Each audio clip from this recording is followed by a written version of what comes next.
Magandang umaga po sa inyong lahat mga kaibigan. Nandito po tayo ngayon sa programa na Mga Pangakong Di Nabibigo. Kamusta na po kayo? Sana po ay nasa mabuti kayong kalagayan at patuloy na ginagabayan ng ating Panginoon. Yan, binabati po natin ang ating po mga listeners dyan po sa Alicia, sa Tirad View, sa Santiago Isabela, sa Ilocos Sur, sa Mabuhay Oriental Mindoro, no? Diyan sa Dipakulaw, sa Baler, sa Nueva Ecija, sa Pampanga, sa Tarlac, sa Pangasinan, pati na rin po dyan sa Bataan at Zambales, no? At syempre dito sa Southern Luzon, no? Pinapanood tayo sa ating pong Facebook page at napapakinggan po tayo sa AWR 89.1, no? Maabot po tayo dyan sa Cavite, sa Laguna, sa Batangas at all the way to Mindoro, no. Binabati namin kayo ng isang magandang umaga. Ito po si Kuya Bong at tayo po ay patuloy na mag-aaral ng salita ng ating Panginoon, ang mga pangako ng ating Panginoon na hindi nabibigo. Yan. So ano po ba ang mga karaniwang hinaing ngayon ng mga tao, no? Ito yung sinasabi niya, bakit parang walang direksyon ang buhay ko? Yan. Ano ba ang purpose ko dito? Parang wala naman. Wala namang purpose na nararamdaman, no? Bakit parang paikot-ikot lang ang mga nangyayari, no? Paulit-ulit, nagigising ka sa umaga, tapos ganun pa ulit, no? Saan ba makukuha ang dahilan ng buhay, yung purpose, no?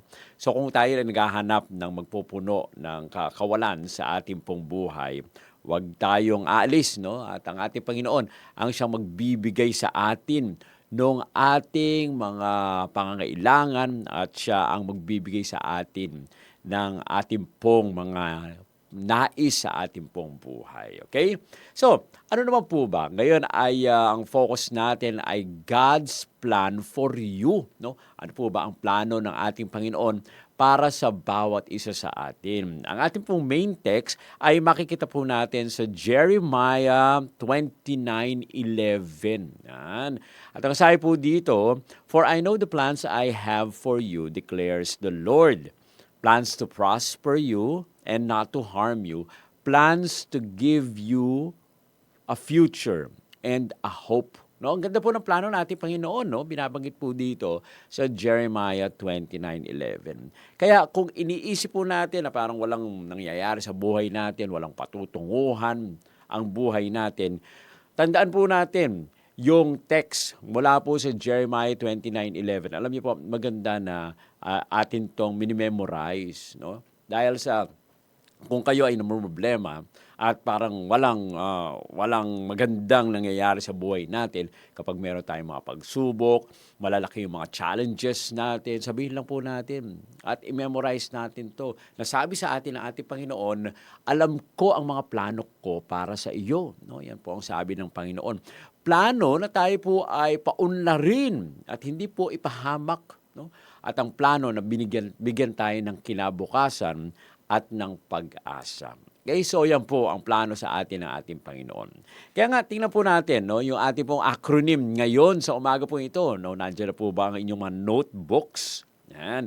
Isulat po natin. Ang acronym natin ngayon ay plan. Oh, tamang-tama doon sa Jeremiah 29:11. Dahil ang ating Panginoon may plano para sa bawat isa. So, plan. P-L-A-N.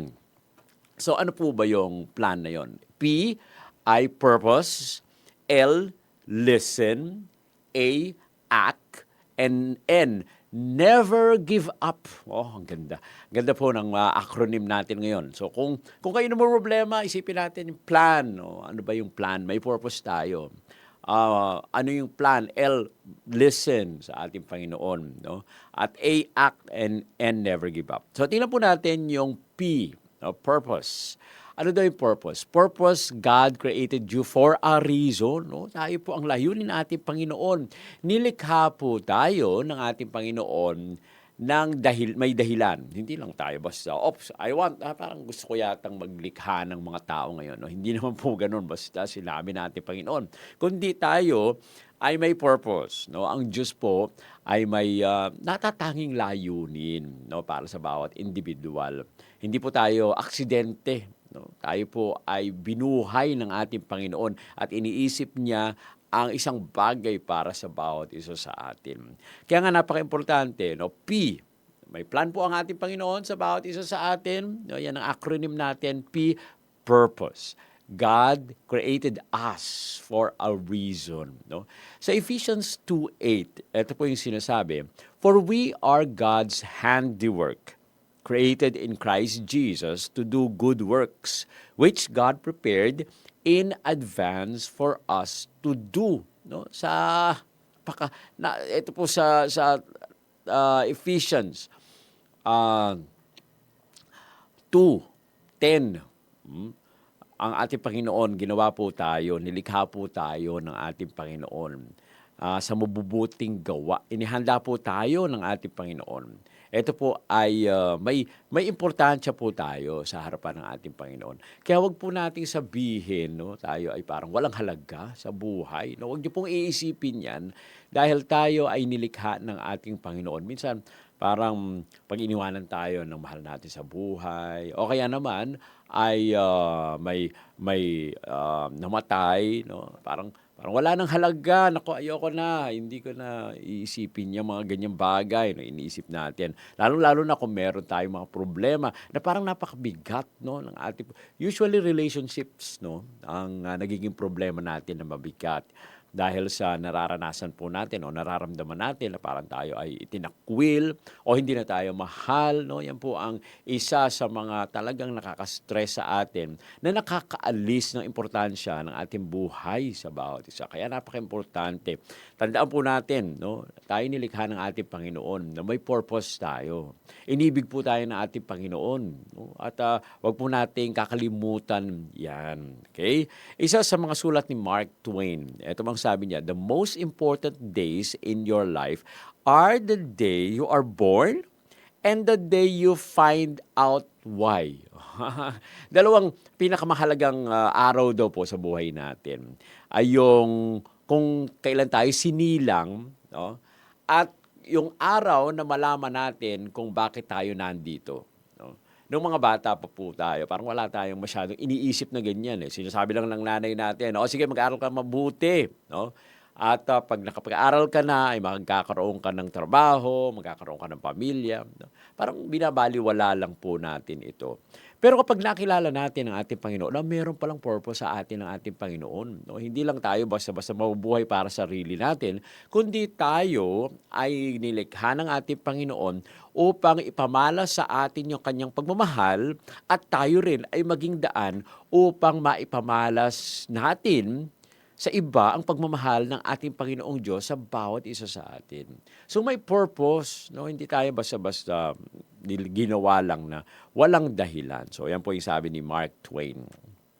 Ang sabi naman ni Rick Warren, "God never wastes a hurt. If you've been through it, He can use it for His glory." No? O merong mga pagkakataon, no, na tayo po ay nakakaranas ng sakit ng kalooban, hindi po sinasayang ito ng ating Panginoon na parang walang lesson na ikaw na natanggap, no?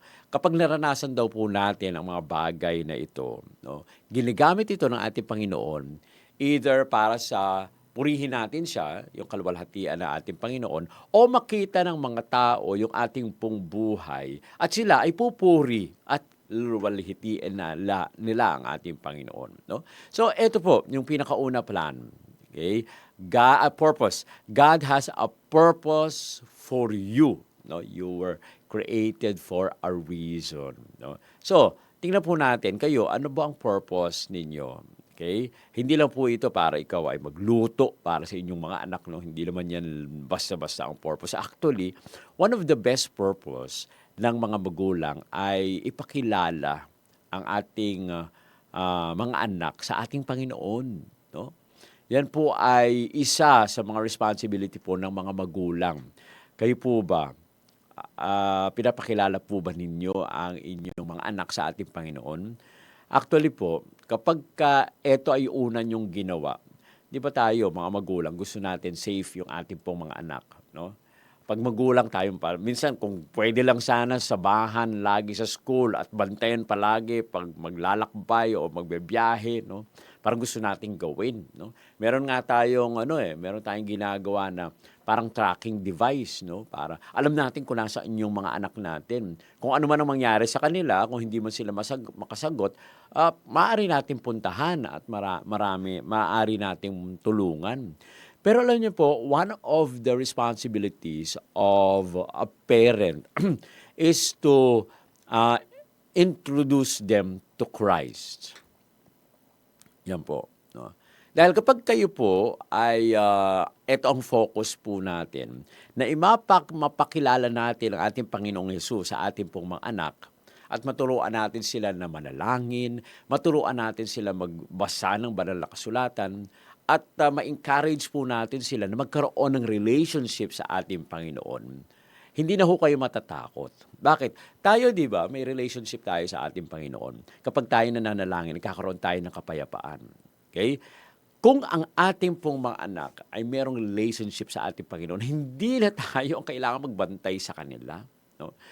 It would be the responsibility of the Holy Spirit. At ito, ang kalakasan na magagawa po nila sa buhay nila ay hindi sa atin manggagaling, kundi manggagaling sa ating Panginoon. So, napakagandang investment po yan. Actually, hindi investment dapat ang word. Napakahalaga pong relationship na maaari nating ipasa sa ating pong mga anak. Parang pamana natin po sa mga anak. Pero, paano mo maipapamana isang bagay na wala ka? So, napaka-importante din as parent, tayo ay magkaroon ng relationship sa ating Panginoong Hesus. Para yung mga anak natin ay maakay natin patungo sa ating Panginoon. Hindi naman pwede na sasabihin, oy, anak, punta ka doon. Punta ka kay Hesus, manalangin ka. Hindi naman po pwede. Kailangan akayin po natin sila. No? I-train po natin sila. Sabi nga sa atin, train up a child in a way he should go. And when he is old, he will not depart from it. So, napaka-importante. Na, tandaan po natin, God has a purpose for us to introduce other people, especially our children, to God. Okay? So, yan po yung P, yung una natin sa acronym na plan. Ang sunod po ay listen to God's guidance. Napaka-importante na tayo po ay makinig sa patnubay ng ating Panginoon sa atin. Okay? Upang masunod po yung plano ng Diyos, kailangan po natin hanapin ang kanyang patnubay.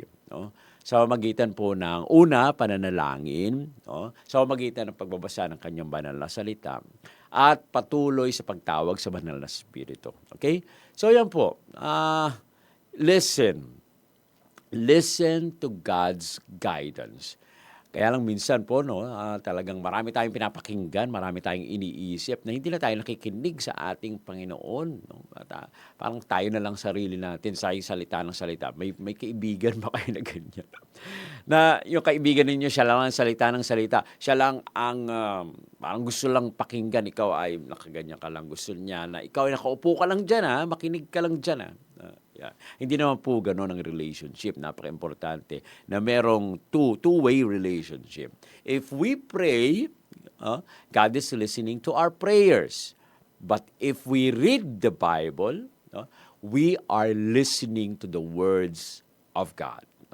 Kaya ito po ay dapat na two-way communication.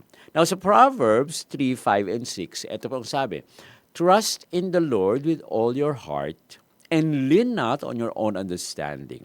In all your ways, submit to Him, and He will make your path straight. Okay? Napakaganda po. No? Magtiwala po tayo sa ating Panginoon.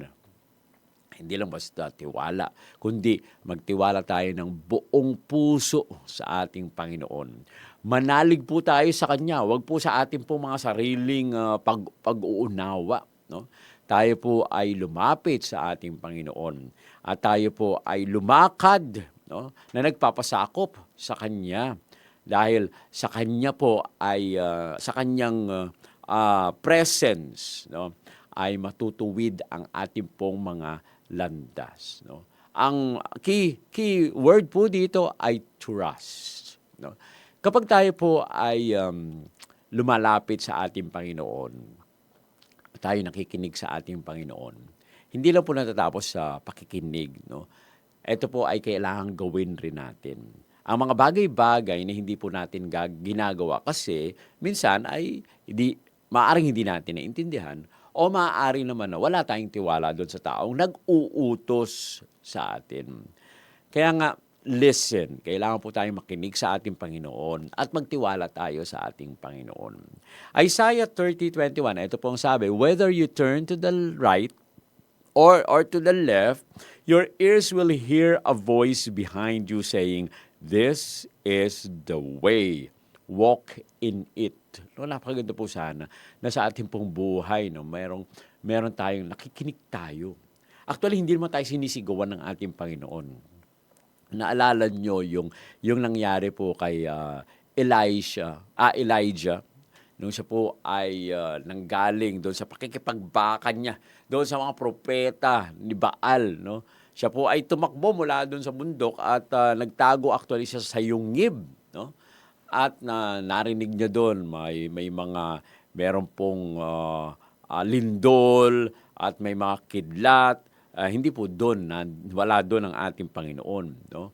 Kaya nga, kung titingnan po natin, kailangan natin mapakinggan, makinig po tayo sa boses ng ating Panginoon. At kung tayo po ay nakikinig, siya po yung nagtuturo sa atin kung saan tayo pupunta. Kung dito tayo pupunta sa left or dito tayo pupunta sa right. Okay?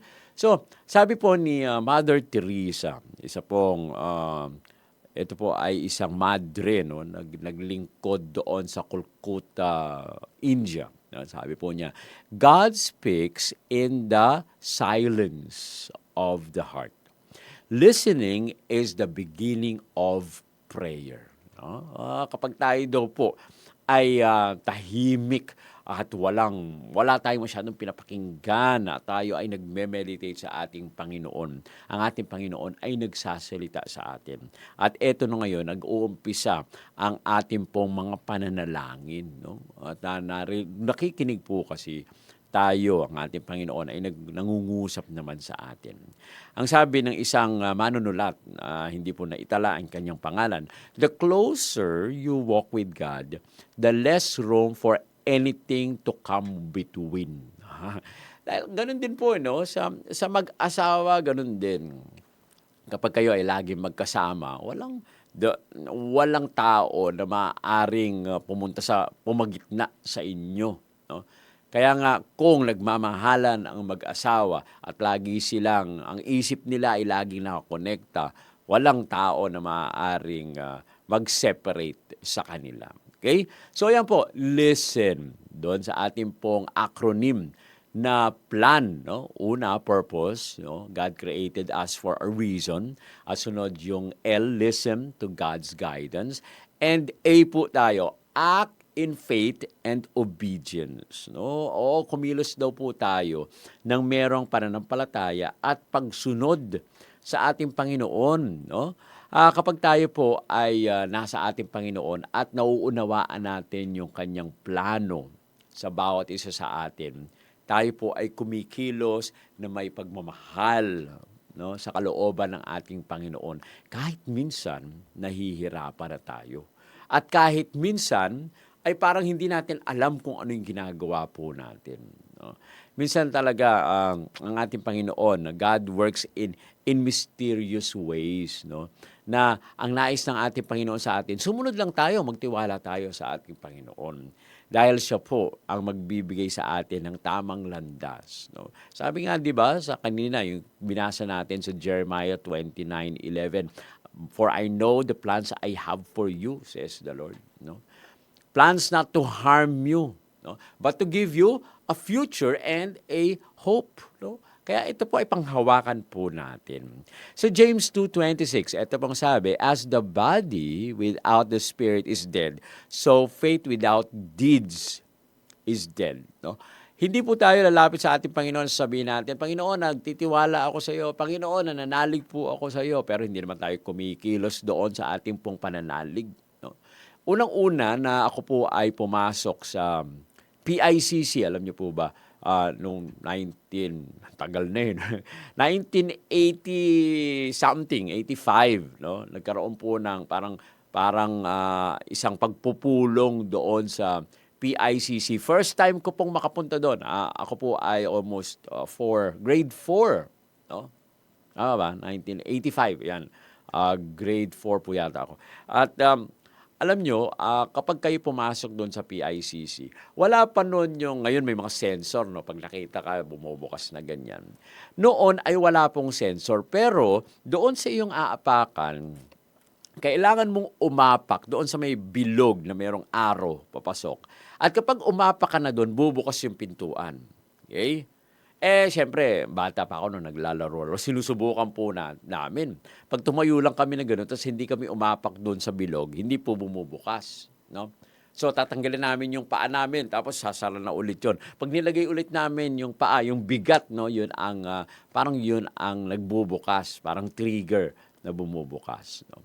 Now, inisip-isip ko po, no, parang ganyan din. Kapag tayo ay tumawag sa ating Panginoon, tapos ito ay pananalita lang, walang pagkilos, parang ganun. No? Parang hindi po tayo basta magsasalita lang. Hindi po pwede sabihin doon sa pintuan sa PICC, open, open. No? Hindi yun magbubukas. Kahit ilang sigaw mo. Ang kailangan mo ay humakbang ka doon sa bilog. So, without a faith, no? Yung spirit natin, yung faith, kapag tayo po ay walang deeds, no? Walang pagkilos, walang paggawa. Ito, ang faith natin ay patay, no? Parang ganoon din 'yon. So Joshua 1:9, ang sabi po there, for I have not commanded you. For I not commanded you. Yan. Be strong and courageous. Do not be afraid. Do not be discouraged. For the Lord your God will be with you wherever you go. No, ang sabi sa atin, maging matapang po tayo. Sabi sa atin ng ating Panginoon, huwag daw tayong matakot, no, sa mga bagay-bagay na dumadating sa ating pong buhay. Huwag tayong masiraan ng loob. Dahil, eto ang promise, no? Promise, mga pangakong hindi mabibigo. Sapagkat ang Panginoon mong Diyos ay sumasa iyo saan ka man pumunta. No? Panghawakan po natin ito. Huwag tayong matakot. Huwag tayong masiraan ng loob dahil kasama natin ang ating Panginoon. Ang sabi ni Martin Luther King Jr., faith is taking the first step even when you don't see the whole staircase. No? Talagang kahit hindi mo nakikita yung pupuntahan mo, pag ikaw ay may pananampalataya, ikaw ay hahakbang. No? Dahil alam po natin ang ating Panginoon ay kasama po natin. Si Corrie ten Boom, siya naman ang nagsalita. Ang sabi po niya, you do not need to know where you are going. If you know, God is leading. Ang ganda po, no? Hindi naman natin kailangan malaman kung saan tayo pupunta kung alam natin kung sino yung nangunguna sa atin. Ang isang bata po, no, minsan hindi naman niya nagtatanong, basta hawak-hawak nung tatay yung kamay nung anak. Okay? Yung anak sumusunod lang dahil alam niya at kilala niya kung sino yung nagli-lead sa kanya. Ganun din po sa atin. Kung kilala natin ang ating Panginoong Diyos at hawak-hawak tayo ng ating Panginoon, hindi tayo matatakot kung saan man tayo pupunta sapagkat ang ating Panginoon ang nagli-lead sa atin. Okay? And letter N sa ating pong acronym na plan. Never give up. Trust His timing. No? Huwag daw po tayong sumuko. No? Magtiwala tayo doon sa timetable ng ating Panginoon, yung timing ng ating Panginoon. Alam niyo po, ang plano ng ating Panginoon ay minsan hindi lagi ito na isinasaad sa atin. Pero doon sa oras ng ating Panginoon, it will be perfect. No? Kaya dapat tayong magtiwala sa ating Panginoon. Tayo po ay maging matyaga, no, sa ating pong pagharap sa ating pong mga hamon sa buhay. Habakkuk 2:3, sabi po dito, for the revelation awaits an appointed time. It speaks of the end and will not prove false. Though it lingered, wait for it. It will certainly come and will not delay. No? Minsan, parang ang tagal-tagal naman natin naghihintay, parang uy, eto na, malapit na, nasisiraan na ako ng loob. At minsan, talagang nasisiraan na tayo ng loob at nag-give up pa tayo. Pero alam niyo po, napaka-importante na magtiwala tayo sa ating Panginoon. Sa Galatians 6:9, let us not become weary in doing good, for at the proper time we will reap a harvest if we do not give up. Oh, ang mga quitters daw po ay don't win. Okay? Pero pag tayo ay nagtiyatsaga, tayo po ay nananalo. Kaya napaka-importante, no? Huwag po tayong mapapagod na gumawa ng mga mabuti sapagkat darating po yung tamang panahon para sa bawat isa sa atin. Si Robert Schuller ay nagsalita, God's delays are not God's denials. No? Minsan nakikita natin na naantala, no, yung mga iniisip natin gagawin ng ating Panginoon. Pero actually hindi naman tanggi sa atin ang ating Panginoon. Si Corrie ten Boom ay nagsalita po ulit, sabi niya, never be afraid to trust an unknown future to unknown God. Napakaganda po na tayo ay magtiwala sa ating Panginoon dahil siya ay may plano sa bawat isa sa atin. Kaya nga, ang ating Panginoon ay patuloy na nagbibigay sa atin ng pagmamahal. May plano sa atin ang ating Panginoon, ang may magandang layunin sa atin ang ating Panginoon. Kailangan po tayong makinig sa kanyang direksyon. No? Kumilos tayo na may pananampalataya, maging matyaga tayo, wag po tayong susuko. No? At magtiwala tayo sa perpektong kalooban ng ating Panginoon. So ulitin po natin yung ating acronym plan, P, purpose. God created you for a reason. L, listen to God's guidance. No? And letter A, act in faith and obedience. And N, never give up. Trust in His timing. Alam niyo po, isuko natin ang ating po mga plano sa ating Panginoong Diyos. Magtiwala po tayo sa proseso, no, na nangyayari sa ating pong buhay. Lumakad po tayo na merong kumpiyansa, no, sa banal na layunin ng ating Panginoon sa bawat isa sa atin. At ang kanyang plano, no, miski po ito ay parang hindi po natin makita at hindi natin masaisip, magtiwala lang tayo sa ating Panginoon at siya ang patuloy na magbibigay sa atin ng kalakasan. Tayo po ay manalangin. Hamanayang banal Diyos na nasa mga langit ka. Napakaganda po ng aming pong narinig ngayon. Kayo ay may plano para sa bawat isa sa amin. May purpose po kami, kaya kami ay inyong ginawa. Kaya po Panginoon, muli po kaming nagtatalaga ng aming pong mga sarili sa inyo. Bagaman minsan ay hindi namin makita kung ano yung future namin. Pero kami po ay nagtitiwala sapagkat hinahawakan nyo ang aming pong mga kamay. Patuloy kaming nagtatalaga ng aming pong mga sarili sa inyo. Samahan po kami sa buong maghapon na ito sa pangalan ng aming Panginoong Hesus. Amen. Amen. Maraming salamat po mga kaibigan sa inyo patuloy na pagsubaybay sa ating pong programang Mga Pangakong Di Nabibigo. Inaanyayahan po namin kayo sa susunod po natin pagkikita. Pagpalainawa po kayo ng ating Panginoon at magandang umaga.